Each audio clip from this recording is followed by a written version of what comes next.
So, hello everybody. I'm very happy to be here at home. Feels like home is home. Per definition, this is my favorite conference. I think commute is really low here. So today we're going to speak about two things. A little bit, I'm trying to tell you a little bit about the craziness of what happens in AI. And then I will go a little bit in our research around weight-space learning, which we started 5 years ago and was considered a little bit esoteric. So that's the hook to make it a little more exciting. So let's see. So let's start and speak a little bit about the past, the present, and the future of AI. So a little bit the state of AI. So when you look into that, there are what I always like to say, the good, the bad, and the ugly. So we had actually a very good time over 2012 to 2022. That was really amazing, and I consider that the first spring of AI. You know that in AI we have the good times where money is easy, and then we have the bad times, the so-called AI winters, where it's kind of difficult to get funding or to move the needle in the area of artificial intelligence. Usually those cycles are 10 years, ups and downs, ups and downs. Why 10 years? Well, a venture capital fund runs for 10 years and too much promises are made. And if the promises are not kept being realistic, people are disappointed, AI winter is coming, and poor Damian is not getting federal funding for his research. So we had such a moment in 2022. 2012 was the AlexNet moment where for the first time a deep neural network was able to do computer vision, a very interesting, difficult task, which was the ImageNet challenge. 1,000 categories in 1 million images. One of those categories was Appenzeller. I will not tell if this is the liquor, the cheese, or the dog, but you can figure that out. 10 years later, we had the 10th anniversary at the NeurIPS, the Neural Information Processing Conference, and everybody was nervous. Everybody was like, are we heading into an AI bubble or an AI winter? That was the time where a lot of people were laid off in Silicon Valley, where money was really difficult, and where people were the conference was much smaller. And what happened actually is that while everybody in the domain of AI was thinking that we're heading into an AI winter, ChatGPT and DALL-E and all those models came up, and we in machine learning, we were not expecting that. So don't tell me how the future will look like, because we're very good at, being very bad at forecasting the future. So we had those first 10 years, I call it discriminative AI. So we're classifying, we're trying to discriminatively work on different classes and find, dogs in images. We have now a new time, which is generative AI. This is like, not only analyzing, but generating images, generating text, generating code. So this is really exciting. The big question is, though, will it take 10 more years or will it be shorter? So that's the really interesting question. AGI is always around the corner, artificial general intelligence. It depends on who needs the money, right? OpenAI or Anthropic. So it's kind of difficult to say. My gut feeling is, however, it will not take 10 years, but it will be much shorter because of the crazy velocity that we experience. So think about it. From a European point of view, we somehow screwed it up in the first 10 years, right? We were kind of late. And then life gives you a second chance. How amazing is that? Everything you did wrong, you can do right. Right? But what happened in Europe? Well, we might go, at that time, it was looking like we're going into the totally wrong direction. So Europe was regulating AI, that's the EU AI Act. I mean, the good part is that people figured out how powerful those language models are, not just recently because of all the hacks that, Anthropic and OpenAI, it's currently somehow fancy to say I hacked another company. But this is something that was very disappointing when I was here 2023 and everybody was in Silicon Valley going, let's go and let's move and get the new models out. And everybody in Europe was like, yeah, we have to regulate the cats and dogs stuff. So it is kind of interesting, and times are getting a little bit more complicated. If we look at that, this is recently a kind of collection of what happened. You see on the one side that with the regulation that also happened under the Biden administration, when Trump became president, he deregulated AI. So you might think that's a good thing. I don't think that's a good thing. This is the first step to weaponize AI, to declare AI models being a weapon, and then there are not going to be any open source models that we so desperately need in Europe. And we already see the first, directions where, the US government is saying that's too dangerous, that's national security. So I see that a very, very difficult situation. And also geopolitically, if you look at that, here we see in 2025, the 500 billion investment announcement by Trump, who said, we're going to invest a lot of money in AI, not only the compute. What is very, very important is the infrastructure, which means the data centers, the electricity, and the electricity grids. A couple of days later, China announced, or in China, the DeepSeek model was announced. And this was a really a punch in the face of Silicon Valley. DeepSeek was open sourced, and it was as competitive in performance as the US models, but they claimed they only trained it for $8 million, which is the average salary of a Google mid-manager. So think about it. This is like, and they don't have access to the GPUs because of trade embargoes. So this is like, shooting somebody in the knee and asking that guy to run a marathon, and then this guy wins. Everybody was surprised what happened. There are people who say that there is a little country in Southeast Asia that buys more GPUs as compute or as electricity they have, and this is, used for China. This little country is Singapore. So that's something interesting. So we have this kind of geopolitical tension and the geopolitical arm race, and China is winning on the open source market. The best models that we are, Kini, Gwen, they're coming from China, and they are used here in Europe, and they are used in the US. And we know that they have backdoors, potentially. And then the one threat that I'm concerned is on the top left. The so-called neural scaling laws, we'll see later more, they seem to stop. So there was this one rule over the last years that always worked. The bigger, the better.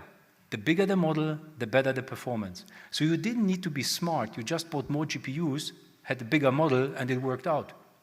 This seems to stop, and we will see what that means for what we call pre-training in machine learning. So let's have a look a little bit at the geopolitical tension, because again, as a European, my heart hurts when I see this. So 2 years ago, I was invited by Eric Schmidt. He's now a European citizen living in Mallorca, really great place, to a kind of an Future of Europe event to discuss the future of Europe. You see René Obermann here, Airbus Defense, you see the founder of ARM, the early investors of Anthropic, and many, many other people. And we discussed in the opening keynote, why is Europe lagging behind? And there are multiple reasons. I want to kind of put this together in this very interesting 2 pieces of paper. Each is 100 pages long, so I really recommend to read it. Don't put it in Claude, right, and summarize it. It's really interesting. On the left side, you see the work from Eric Schmidt. It's the future of competitiveness for the mid-decade evaluation. So you read this and, kind of a summary where we are, what we need to do, and, what the threats are out there. And on the right side, you see actually the so-called Draghi report. That's the competitiveness evaluation of the European Union. And it's kind of, yeah, we're good at cars, but we're not so good with mobile phones, right? And the internet is something new. So when you read those documents, there's one thing that I want to give you and tell you. When you read the document on the left side, you read it and you understand these guys want to win. When you read this on the right side, you got the feeling these guys are afraid of losing. Those 2 things are so close together, but they are so apart from each other. Are you really trying to win, or are you afraid of losing, personally, as a company, as a country, or in such a geopolitical arm race? And we are in Europe, unfortunately, afraid of great steps ahead and really pushing the needle. And the US is very different. This is something that I see at universities, but I also see in political decision-making. So this is the part where it gets really depressing, right? And now I have to turn around and do a little bit of optimism here. So there is not everything lost, because there is a very interesting initiative that is founded by the Bundesagentur für Sprunginnovation in Germany, and the European Union. They had actually a call that was open where they want to invest 120 million non-diluting funding to develop the next frontier AI lab. Something like Mistral or Anthropic or OpenAI, but not focusing on language models. And they want to set this up not like the traditional funding schemes where you give it to universities or the Max Plancks, the Fraunhofers and all the others, where after a couple of years might something happen, but very often not. But they want to give it to startups. And it's really interesting because it's set up as a DARPA challenge. So this DARPA challenge has a very classical setup. There are 10 teams who will be selected who are capable of having the next frontier AI idea that might really come after the language models. These 10 teams will get 3 million funding in 7 months. Very agile, very fast. Out of these 10 teams, 6 will survive, and they will get 8 months and 8 million funding. And out of that, 3 teams will survive, and they will get 15.5 million for 9 months. So 24 months time, 26.5 million non-diluting funding, and the preparation to be ready for a 1 billion investment round. So this is for the first time where I have the feeling that we can compete against those Silicon Valley startups. So that's the optimism, and this is really, really great. But is this too late? Is this coming too late, right? I mean, it's great that it's there, but the one question that I'm getting asked every time is, are we in an AI bubble? So who thinks we are in an AI bubble? Okay, okay, all right. Who thinks we are not in an AI bubble? Okay, oh yeah, this was only rehearsal, we do it again. Who thinks we're in an AI bubble? Okay, okay. Who thinks we're not in an AI bubble? Okay, oh, it's changing. Okay, so there's a statistical bias, right? It's an interesting question. And what I want to say is, and I will derive where we are, and I will derive it from an economic point of view. When you look at the top companies, the so-called Mag 7, Magnificent 7, you can have a look in 2023, the market capitalization. Those are the top 5. So that was for the first time where NVIDIA was popping up. Those are the guys who produced the GPUs. And they had 1 trillion market cap. When you zoom to August, that was like somewhere last week, I checked the market cap and you can see that NVIDIA has now 5 trillion market cap, which is 4 trillion increase in 3 years. 4 trillion, that's an important number. So this is crazy. This is a semiconductor company. This is not a software company.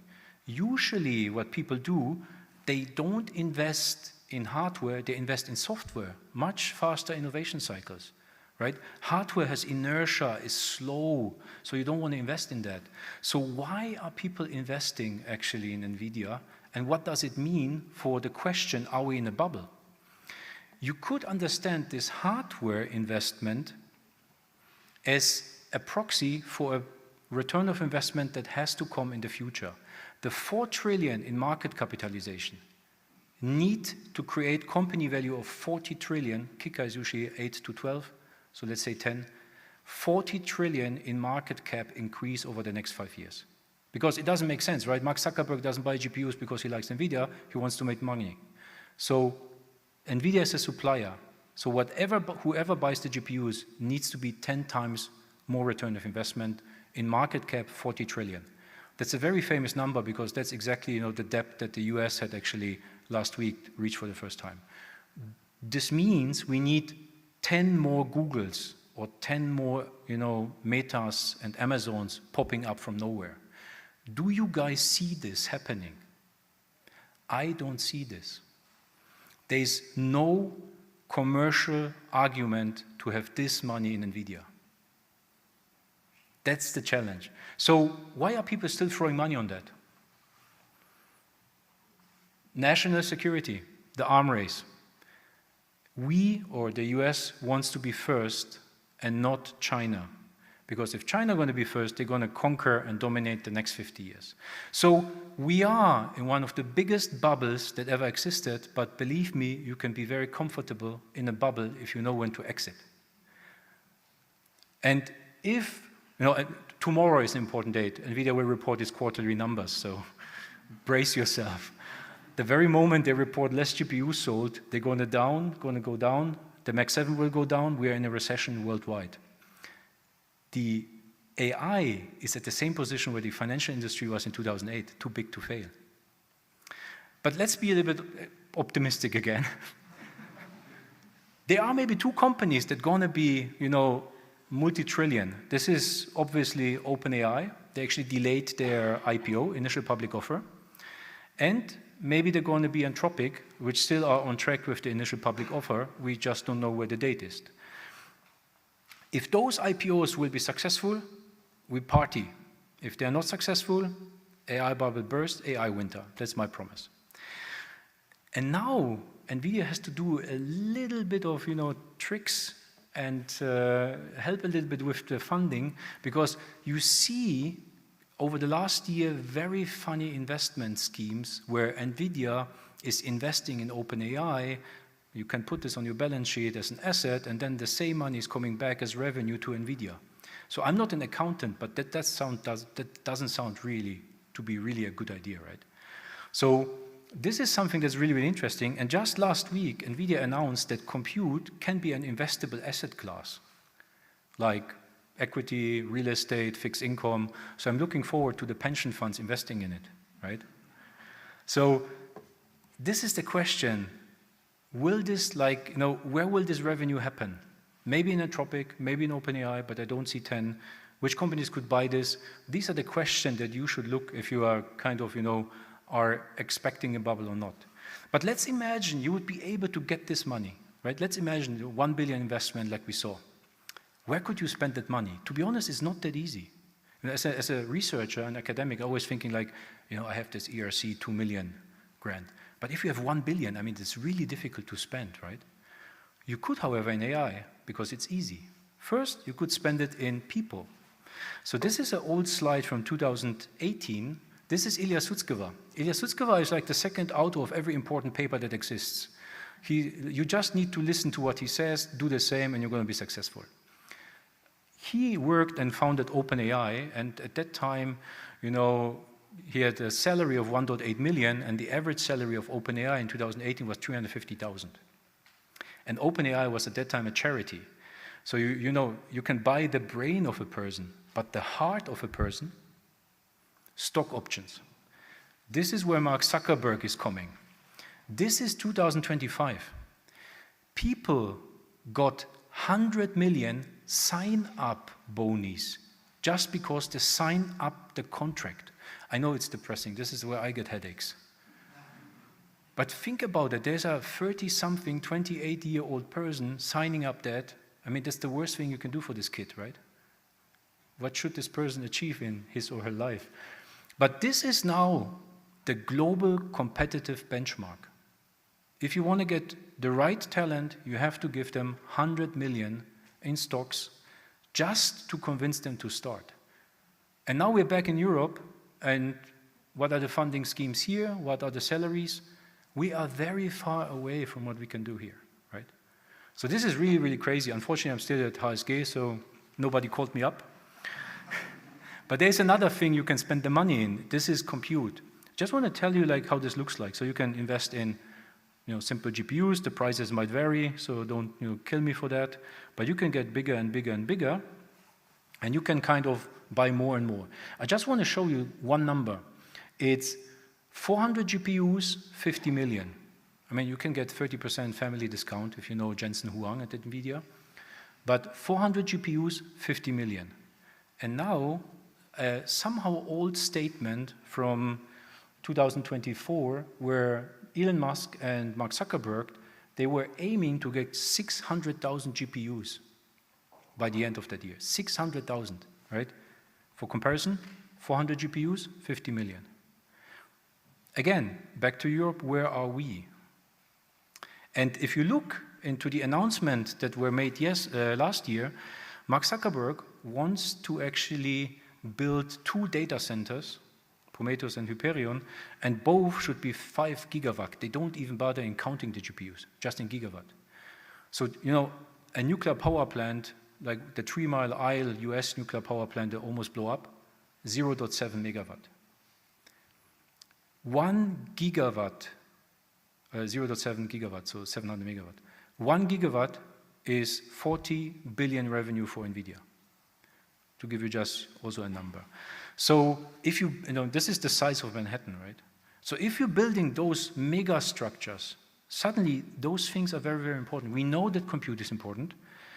You have to connect all those machines. You have to cool those, and you have to provide the electricity. The US grid is not able to provide the electricity.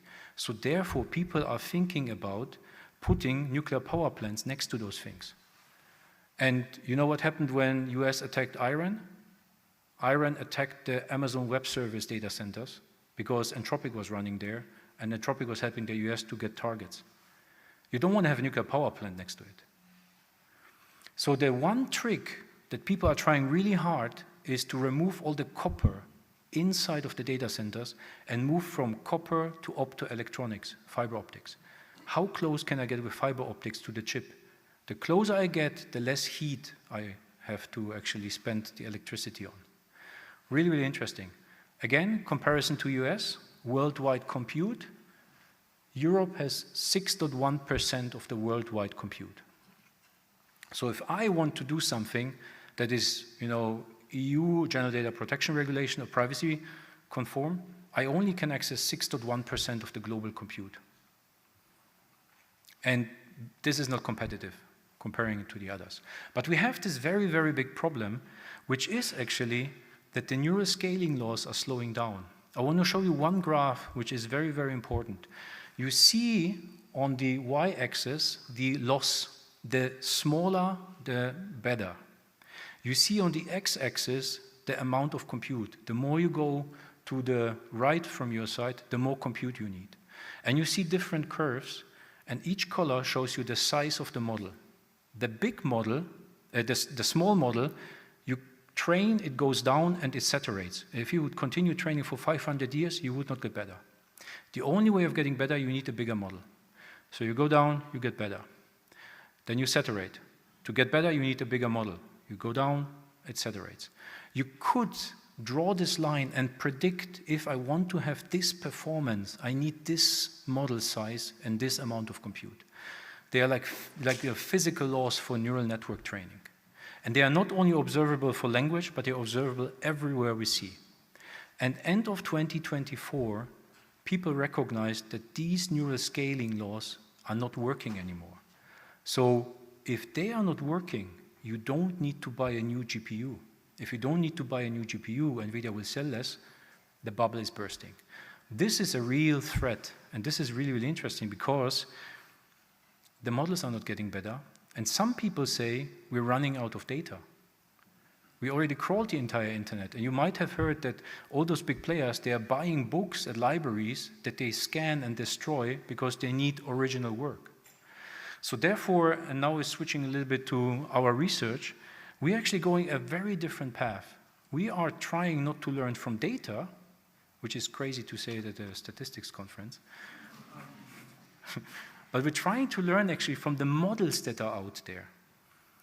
Because you think about a model is a compressed version of the data, and there are on Hugging Face 3 million models that people already spent all the compute. Why not learning from them? That's the idea. So let's have a look, very high level. Where is actually the information stored? Usually we think in machine learning it's in the data sets. So we could do data set distillation, we can see how we can compress the data, and one way of doing is to learn a model and move actually the information in the data in the parameters of the model. Another way that came with language models is actually the context. Right? You have RNN, recurrent neural networks with a hidden state, or you have your prompt is in-context learning. So you could think about this as a continuum. You either have the information in the data set, or you move it through very expensive training into the models, or you are extending it through the prompt and modify actually the weights of the neural network with different prompts that lead to different answers. So I like very much kind of think about that, okay, what am I interested in and where do I want to target? And I'm interested in the weights. So if you look at the weights, you have this Hugging Face population. So if you look at that, imagine, when you want to train a neural network, you have actually your data set, you have your architecture, VITs, transformers, whatever, and you have your hyperparameters that, you have to train and figure out what's the best. At the end, you create a neural network and you're happy. You put it into production. But what if you would have all the models on Hugging Face? The population of models, right? You can learn from a population more than just for sample size 1. And my hypothesis is that these models are not random. They populate a manifold in weight space. And this manifold actually encodes the information of the model. So if we could take now these models and learn a lower dimensional representation, a manifold, where each of those models is a point, and if we train a model for 50 epochs, we'll have this spaghetti trajectory, then we could actually compress this on this manifold and try to infer information from the models, or actually to generate new models. So somebody could give me a model, I could project this model in this learned representation, and then I could actually think if it's behaving and looking like this model, it's probably having the same properties. And the goal is really to learn this lower dimensional manifold and preserving this information. That's the challenge. If we could do this, and this is now wishful thinking, right? We could actually run analysis on the models.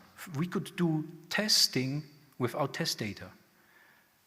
We could say this is the accuracy of 90% for this model just by looking at the weights. We could actually think about versioning models. Think about how you version software, right? Lines of code, if you put a neural network, you train with one gradient update, every weight is different, everything is different. There's no way of looking how far they are from each other. So this is very important, fingerprinting neural networks. You could actually learn about the dynamics. You have the trajectories, you can learn early stopping rules, you can do population-based selection of models, and you could sample actually new neural networks. Instead of doing expensive iterative backpropagation, you could just look into the space, this is where good models live, we take one model, sample it. And then we have a model instantly generated without expensive training. And this is one idea that weight space learning is doing, and this is one case study I want to show you till the end, where it was published this year at CVPR, it's the Computer Vision and Pattern Recognition Conference. The models are open source, you can use it, and this is remote sensing, so satellite data. So in satellite data, you have the different satellites, you train your models from the different modalities, European Union or European Space Agency, NASA, and then you do land use, land cover, traffic prediction, wildfire, whatever you think is interesting. We don't want to do this. We want to download all the remote sensing models from actually Hugging Face, learn our representation, and then if somebody says, Damian, I need a big model for land use, land cover, I sample a big model and give it to that guy. Somebody else says, Damian, we have this CUBE satellite that has to go to space, we need a very small model who is doing wildfire protection. We sample a small model because we can sample a small model. So can we kind of compress this knowledge that is out there into this representation to generate those models? So this is what we called GeoSane. It's built on Sane. I'm going to show you a little bit how it works, and I'm going to also show you a little bit how it looks like. So this is our approach. On the left side, we need the model zoo, the population. So we really download everything that we have. We have in the middle our learning backbone. So that's an autoencoder, a transformer. And on the right side, we have our sampling approach. So we have you prompt a language model with text, you prompt an image generator with text. The question, how do you prompt actually a model, right? So we need to invent prompting actually.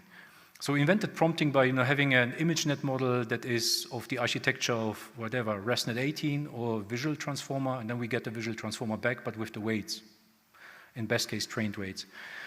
So those are the ingredients, and I will go step by step into all of that. So first we need the data. So luckily we started this LMM archive project that we crawl for the Internet Archive. This is the Wayback Machine. Now, all the language models and all the generative models that are out there, we have already a bunch of those models that are all stored now, not in the library and in the Abbey, but in GEIS, in our data center. in Appenzell Ausserrhoden.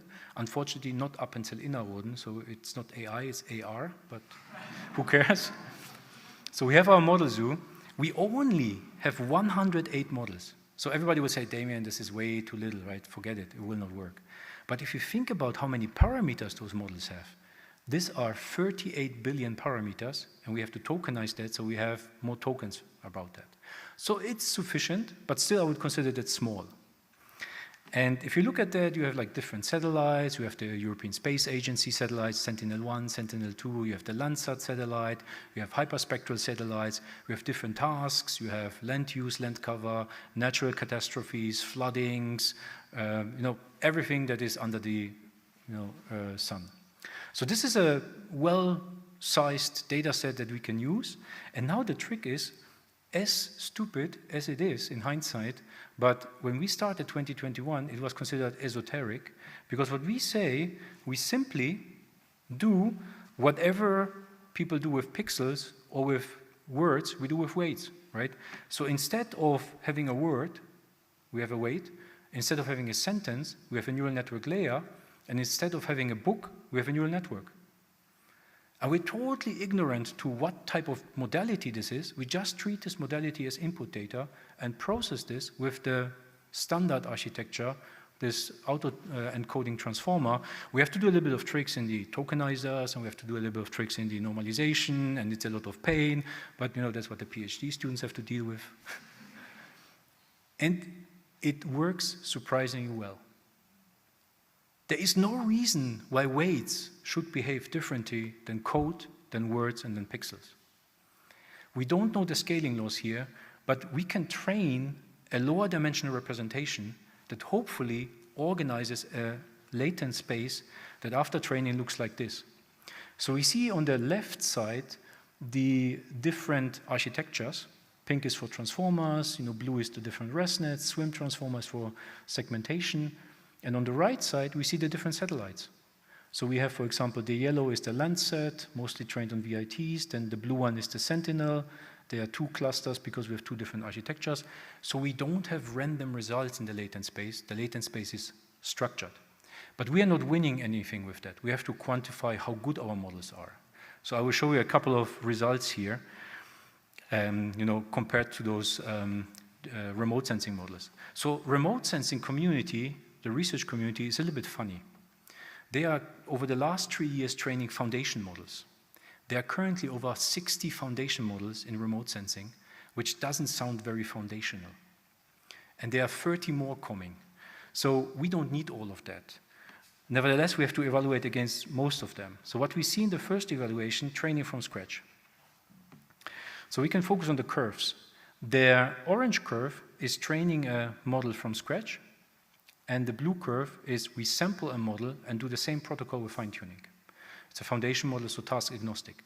So we are not only much better, but we're also much, much quicker in convergence. So this is really, really nice. You see the numbers, the comparison over there. And it doesn't make sense to train from scratch. And it is better than even take a pre-trained model when you do this. But this is, training from scratch is not the state of the art. So we have state of the art evaluation. We put like those 50 papers together and try to get an overlap of what we can evaluate against. And you can see on the left all the different foundation models, and on the columns the different data sets and different tasks. And for most of them, we're a little bit better or a little bit worse. But remember, these are all specialized models that are fine-tuned and for us, sampled from our representation. There is also a standard benchmark, GeoBench, that we evaluated, and similar what we see here, where for some a little bit better, for some a little bit worse, so we are representative. The one interesting thing is, when you look at this TerraFM model, Joelle Hanna, who is the first author, she did all the evaluation, and then I figured out, this TerraFM model I don't know. So how did you evaluate? Well, it's a new model. So we looked it up, and there was this LinkedIn post, where they said, oh, TerraFM just published this year at iClear, one of the big machine learning conferences, and we trained it for 12,000 hours, GPU hours. And I'm like, that's crazy. I went to Damian Falk, is another PhD student, like, how long did we train? And he's like, oh, 300 hours. So we are 20 times faster, there's a margin of error, than training those foundation models by learning from all of the foundation models and specialized models in Hugging Face. Not 20%, 20 times. So there is no reason to train something from scratch. You should sample and then you're fine-tuning when you need a local model to work on that. We also tried, because we can actually tell the model we want to have a big model or small model, so we can actually sample small models. You can make small models out of big models. This is called distillation. Your magnitude pruning is one approach. You have, variation dropout, or you have teacher-student. We heard it already. Distillation. And for all cases except once, when we sample a small model, we are better than taking the big model and distilling. So here we could use those models, if you generalize to others, for all the edge devices, for all the robotics that comes, for all the physics AI things, or the satellites in this case. So if you need a small model, you get a small one. If you need a big one, you need a big one. So that's really, really nice. And it's a use case for remote sensing. We have now results on computer vision, and we're interested now in language models. So we're working with LoRa adapters, 80 tasks, to sample on demand. So what have we seen here?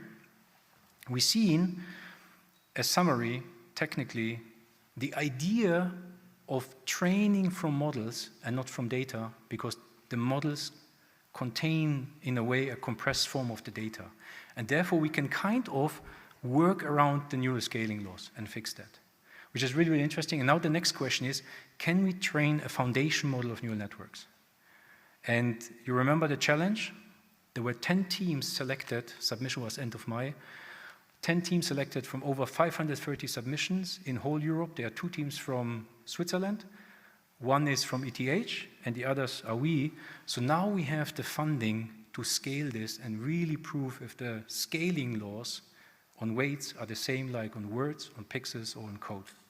So maybe the next Frontier AI lab is coming not from Rorschach, but maybe from St. Gallen. Who knows? Thanks a lot. Thank you.